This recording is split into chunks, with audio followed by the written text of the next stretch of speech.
అంటే ఇప్పుడు డయాబెటీస్ గురించి మీరు చెప్పిందంతా విన్నానండి. ఆ, నాకు 12 ఏళ్ళు సుమారుగా 12, 13 ఏళ్ళ నుంచి డయాబెటీస్ ఉందండి.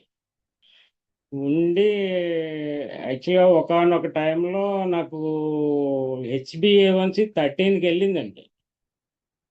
13కి వెళ్తే ఇన్సులిన్ మీద పెట్టారండి. ఇంకా అప్పటి నుంచి ఇన్సులిన్ కంటిన్యూ అవుతూనే ఉంది. దాదాపు ఒక 10 ఏళ్ళ నుంచి ఇన్సులిన్ కంటిన్యూ అవుతూనే ఉంది. నాకు ఏమైందో తెలియదు. దాదాపు అంటే నేను 1 ఇయర్ అవుతుంది. అంటే రేపు ఎల్లుండికి 1 ఇయర్ అనమాట నేను జాయిన్ అయ్యి. ఆ, ఇప్పుడు ఏంటంటే నేను చెప్పొచ్చేది ఏంటంటే ఆ, నేను అనుకోకుండా మా అమ్మాయి దగ్గరికి వెళ్ళినప్పుడు నేను ఇన్సులిన్ మర్చిపోయానండి. పట్టుకెళ్ళడం మర్చిపోయాను. అక్కడ దొరుకుతుంది కానీ నేను మర్చిపోయానండి. మర్చిపోతే 2 డేస్ చూశానండి.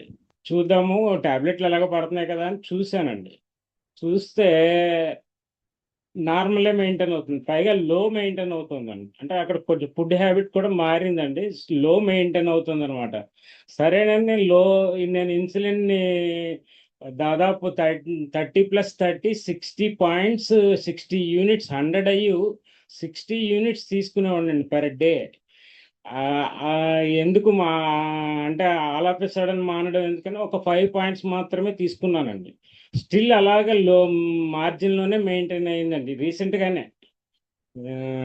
అయితే ఉమ్, కాకినాడ వచ్చిన తర్వాత మళ్ళీ మా డాక్టర్ గారిని కలిస్తే అలా ఒకసారి మానకూడదు అని చెప్పి ఆ, మార్చారు, కోర్సులు అవి మార్చారు. మెట్ఫార్మిన్ 1500 mg తీసుకునేవాడిని, మెట్ఫార్మిన్ అసలు తీసి పడేశారండి.